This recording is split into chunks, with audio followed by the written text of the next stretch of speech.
8 de la mañana con 43 minutos, 8 con 43 minutos. Saludamos a esta hora con el doctor en filosofía, investigador y docente de la Universidad Autónoma del Estado de Morelos, Jorge Oseguera, que nos acompaña vía telemática. ¿Cómo está, Jorge? Buenos días, bienvenido. Gracias por aceptar nuestra invitación en Radio Pichincha, en Quito, Ecuador, en nuestro espacio Punto Noticias. Le acompañamos a Alexis Moncayo, quien le habla a Licenia Espinel. Ayer comenzó este nuevo periodo de gobierno en México con la toma de posesión de Claudia Sheinbaum y su juramentación. Ella ha asegurado que no va a traicionar al pueblo mexicano. Hubo una muy emotiva despedida de su antecesor, Manuel López Obrador. ¿Cómo se analiza o qué expectativa genera ese cambio de gobierno y ahora encabezado por una mujer en México? Buenos días, bienvenido. Buenos días, muchas gracias por la invitación. Licena, Alexis, un saludo al auditorio. Pues sí, hay mucha expectativa por parte de la población mexicana. Hay mucha esperanza de que este gobierno vaya a llevar todavía más allá todos los logros del presidente Andrés Manuel López Obrador. Entonces, para hablar un poco, me gustaría poner un poco de contexto, un poco la historia de la nueva presidenta Claudia Sheinbaum. Ella pues viene de una familia de comunistas, ¿no? De militantes del Partido Comunista, personas muy activas, científicos también. Su padre fue ingeniero químico, su madre es bióloga, ha tenido un Premio Nacional de Ciencias, que es un premio muy reconocido aquí en México. Ellos estuvieron muy involucrados también en el movimiento estudiantil del 68, que justo hoy, en el 68, hubo una masacre de estudiantes. Entonces ella creció con todo este activismo político, ¿no? Después ella misma fue parte de un movimiento estudiantil, mientras estudiaba en la UNAM, estudió ahí física, después estudió una maestría en ingeniería, estudió su doctorado en la Universidad de California, en Berkeley, y después fue parte del panel intergubernamental de expertos en cambio climático, ese mismo grupo recibió un premio Nobel. Entonces ella tiene toda esta historia como de activismo, de ciencia, lo cual creo que va a ser algo que va a marcar su gobierno, ¿no? Y bueno, pues también es mujer, es una feminista, entonces eso está generando mucha expectativa, ¿no? Por hacer avances en cuanto a energías renovables, en cuanto al cambio climático, en cuanto a las causas de las mujeres, ¿no? Entonces es una presidencia que va a ser histórica, no solo porque es la primera mujer que va a ser presidente aquí en México, la primera en Norteamérica, sino porque creo que trae todas estas otras características que la hacen muy interesante y que están generando muchísimas expectativas. Hola Jorge, qué gusto, muy buenos días. Yo tengo una duda, obviamente desde la absoluta ignorancia, viendo desde lejos, ¿no? la coyuntura, la situación de México, una vez que Sheinbaum ya asume poder. Ahí tengo una inquietud, sabrás tú responderla, ¿no? Sheinbaum es judía, ¿qué va a pasar con, digamos, el manejo, por ejemplo, que ha tenido con respecto de la situación que está atravesando actualmente Israel y el conflicto con Palestina, y cómo ha sido el pronunciamiento de López Obrador a través de su Cancillería y de la señora Bárcena? ¿Qué va a pasar? ¿Crees que hay un cambio a partir de, digamos, estos orígenes judíos de la señora Sheinbaum o no necesariamente? Yo no esperaría un cambio. El presidente López Obrador y su gobierno, en cuanto a las relaciones internacionales, pues han estado pues en contra de esta invasión. Y a pesar de que ella es judía, pues no es una judía muy tradicional, no está muy involucrada culturalmente con la religión. En algunas ocasiones ella se ha expresado como no religiosa, entonces no veo una cercanía con el Estado de Israel. Entonces yo no esperaría que haya un cambio en la política exterior en ese sentido. Pero bueno, eso es lo que yo esperaría, ¿no? No sé qué es lo que pueda pasar. Ahora Jorge, yo sí quisiera que también, para que nosotros podamos entender mejor el contenido del discurso, del mensaje y de lo que va a ser el gobierno de Claudia Sheinbaum, explícanos a los ecuatorianos qué es la Cuarta Transformación y qué significa darle continuidad a la Cuarta Transformación. Claro, sí, muy buena pregunta. Bueno, pues la Cuarta Transformación lo podemos ver como un análogo de la Revolución Ciudadana, lo que fue en Ecuador, ¿no? Este movimiento iniciado por Rafael Correa, acá en México se inició con Andrés Manuel López Obrador, y pues se llama Cuarta Transformación porque ha habido antes de esta, 3 transformaciones grandes en el país, ¿no? La primera fue la independencia de España, la segunda fue la reforma en la cual el Estado se separó de la Iglesia y eso llevó a muchos cambios, fue una guerra civil, y después vino la revolución en 1910. Entonces, un siglo después, ahora de esta última transformación, esta tercera transformación, viene lo que están llamando la cuarta transformación, que pues básicamente consiste en trascender este periodo neoliberal, ¿no?, por el que se caracterizó en México y bueno, el mundo en estos últimos 30 años más o menos. Entonces representa un cambio en cómo se ve la economía también, no nada más enfocarse en el crecimiento económico, sino poner de fondo el bienestar, ¿no? El bienestar como el objetivo principal de la economía, de las políticas públicas, de todas las acciones gubernamentales. De hecho, pues una de las secretarías ahora se llama Secretaría del Bienestar. Muchos de los programas sociales tienen bienestar en su título. Entonces, eso es básicamente la cuarta transformación que inició el presidente López Obrador y ahora le va a dar continuidad la presidenta Claudia Sheinbaum, que viene del mismo partido, del mismo movimiento, ¿no? Algo que hay que distinguir, tal vez algo que no es tan similar con la Revolución Ciudadana, es que el partido allá en Ecuador era la Revolución Ciudadana también, ¿no? Acá el partido es Morena, entonces una pequeña diferencia nada más.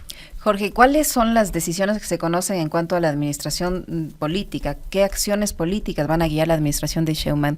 Por ejemplo, en el tema de la lucha contra la violencia de las mujeres, en el tema de comunicación, va a tener que seguir enfrentándose a los medios, va a mantener, entiendo, la rueda de prensa diaria que ofrecía su antecesor.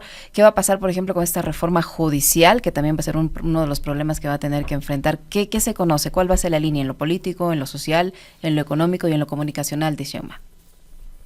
Sí, pues muy buena pregunta. Lo que ha anunciado ella es que sí va a tener muchos esfuerzos para mejorar la condición de las mujeres. Hay uno de los programas estrella del presidente López Obrador, eran estos apoyos para las personas de la tercera edad que empezaban a partir de los 65 años. Claudia Sheinbaum lo que va a hacer es extenderlo para las mujeres para que empiecen a partir de los 60 años. Ha anunciado que va a estar luchando contra la violencia de género, ha anunciado varios programas al respecto.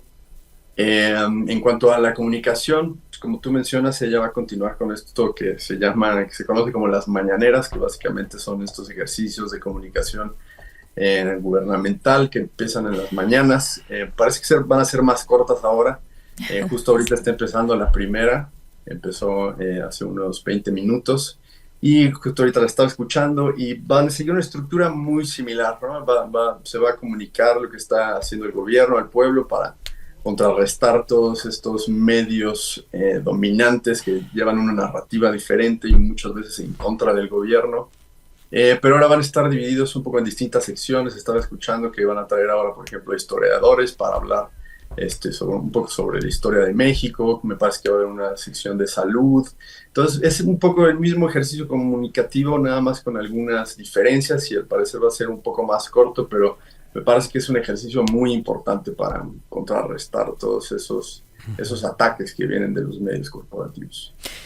México enfrenta desde hace algunas décadas atrás, Jorge, un fenómeno que para el Ecuador termina siendo nuevo, ¿no? Ni siquiera cuando en la década de los 90 Colombia, que está cerca, vivió esos niveles de violencia, nosotros padecimos como estamos padeciendo ahora. Teníamos, sí, claro, efectos de ese fenómeno, digamos, mucha gente de Colombia desplazada por la avanzada del narcotráfico, de la guerrilla, de los paramilitares, que terminaba llegando a territorio ecuatoriano. Pero no como lo hemos vivido ahora, en que ya hay cárteles que tienen grupos armados operando dentro de nuestro territorio. Y en México esto viene sucediendo hace décadas y según los datos que recogen varios medios de comunicación a nivel internacional, dan cuenta de que en el sexenio que gobernó López Obrador hubo no menos de 180,000 muertes, que fue probablemente un periodo muy violento, más violento que los anteriores. Esa realidad también le toca enfrentar a Claudia Sheinbaum. ¿Qué es lo que plantea en materia de seguridad la presidenta de México y por dónde pasa este fenómeno de la violencia, de la lucha de cárteles, de la pelea por los territorios, del tráfico de drogas? Sí, qué bueno que lo mencionas. Pues sí, si bien ha habido muchos homicidios en este sexenio, hay que ponerlo en perspectiva. El sexenio, por ejemplo, el anterior, el de Enrique Peña Nieto, pues empezó con una tasa de homicidios al día que era elevada, pero durante su sexenio esa tasa se duplicó casi. Aumentó muchísimo la violencia. Entonces el presidente Andrés Manuel López Obrador recibió un país muy violento, en una espiral de violencia. Y tomaron distintas medidas, por ejemplo, no tratar de hacer enfrentamientos frontales con el crimen organizado, ¿no? Esta política que se llama abrazos, no balazos, que básicamente consiste en atender las causas de la violencia, ¿no? Atender las causas de la pobreza, tratar de evitar que los jóvenes entren al narcotráfico. Y eso en cierta medida me parece que ha tenido éxito. En vez de estar subiendo la tasa de homicidios como venía haciéndolo en sexenios pasados, ahora se estabilizó e incluso se redujo un poco. Entonces, si bien el número total de homicidios en este sexenio anterior, el sexenio saliente, ha sido mayor que los anteriores, la tendencia ha cambiado radicalmente. En vez de estar subiendo casi exponencialmente, ahora está incluso bajando. Entonces eso me parece que ha sido un logro destacable, ¿no? Tal vez se podrían hacer mejor las cosas para que haya todavía menos homicidios, pero lo que está claro es que la estrategia cambió y por lo menos es mejor que la anterior. Tal vez se pueda encontrar una mejor. Claudia Sheinbaum lo que propone es continuar atendiendo las causas, invertir en inteligencia, generar coordinación entre el gabinete, los ministerios públicos, la Procuraduría, del federal.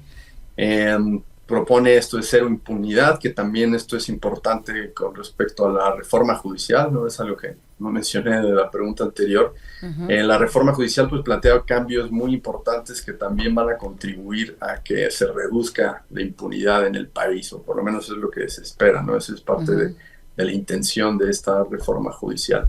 Y bueno, el éxito que tuvo Claudia Sheinbaum como jefa de gobierno, ella fue, antes de entrar como presidenta, fue jefa de gobierno de la capital, de la Ciudad de México, y tuvo un éxito bastante grande en la seguridad. Se redujeron los homicidios casi a la mitad, el resto de los crímenes disminuyó muchísimo. Y bueno, a nivel federal también muchos de los crímenes, por ejemplo, el secuestro se redujo bastante. Lo único que aumentó fue la extorsión. Creo que ahí sí se podría pensar cómo mejorar un poco la estrategia de seguridad, porque al evitar estos enfrentamientos frontales con el narcotráfico, pues le dejó un poco de territorio al narcotráfico para otro tipo de actividades como la extorsión, la cual sí aumentó mucho. Entonces creo que el reto para Claudia Sheinbaum va a ser cómo reducir ese aumento de la extorsión y ver cómo seguir reduciendo los otros crímenes. Y bueno, un punto importante también es que ella se está llevando ahora a la Secretaría de Seguridad, a Omar Harfuch, que fue quien en gran parte fue responsable de ese éxito en la seguridad de la Ciudad de México. Entonces, veamos qué pasa. Tengo buena esperanza de que vaya a mejorar la cuestión de la seguridad, y también las encuestas lo que muestran es que el pueblo en general, el país tiene buena esperanza de que la seguridad sea uno de los temas que mejoren bastante en este sexenio. Jorge, también hay expectativa en cuanto a la política laboral y el plan para el campo que piensa o que ha anunciado la nueva presidenta. ¿Qué va a pasar en el plan laboral? Tengo entendido que se aspira a mejorar el salario de varios sectores, incluido de los trabajadores de plataformas que reparten comida, etcétera, etcétera. Pero ¿cuál es el plan de la presidenta para mejorar la situación de los trabajadores y de los agricultores? Pues por un lado es continuar un poco con la política de Manuel López Obrador de ir incrementando el salario mínimo. El salario mínimo en México, el salario mínimo real, es el que más ha aumentado en los países de la OCDE en los últimos años, y ha aumentado significativamente bastante, ¿no? De hecho, la pobreza en este sexenio saliente se redujo, se calcula como entre 8.6 millones, 9.5 millones, lo cual es un gran logro, es una reducción de pobreza que no se había visto nunca antes. Y en gran medida eso se debió a los aumentos en el salario mínimo y en reformas laborales, ¿no? Reformas de sindicatos también, que les dieron más poder a los sindicatos para poder hacer negociaciones, para distribuir mejor las ganancias. Y Claudia Sheinbaum planea continuar en esta misma línea, ¿no? Seguir aumentando cada año el salario mínimo por encima de la inflación, y esto pues creo que ayuda en general a la economía, ¿no? Las personas van a tener mayor poder adquisitivo, van a poder gastar más, activar la economía. Y bueno, también tiene distintos planes. Por ejemplo, está todo este plan en el sureste de México, que es una zona históricamente más abandonada, un poco más pobre, muy tropical también, y tienen muchos planes para invertir en desarrollos agrarios, básicamente. Entonces es un plan que, bueno, estos son unos de los elementos, pero hay muchos elementos muy específicos de cada región. La cuestión de los trenes, por ejemplo, el presidente Andrés Manuel estuvo invirtiendo mucho en trenes, principalmente en dos, uno turístico en la zona Maya y otro que conecta a través del Istmo de Tehuantepec, el Pacífico y el Golfo de México. Entonces tiene mucho potencial ahí para desarrollar económicamente esa zona. Y lo que planea hacer Claudia Sheinbaum es construir el doble de kilómetros de trenes en todo el país. Entonces eso también va a activar la economía, va a traer muchos trabajos, va a traer mucho aumento salarial. Entonces todo este plan integral creo que es lo que puede contribuir a la mejora de los salarios y de las circunstancias de los trabajadores. Muy bien, interesante. Muchísimas gracias, Jorge. Muy gentil por acompañarnos y bueno, suerte con este nuevo gobierno. Muy amable, Jorge.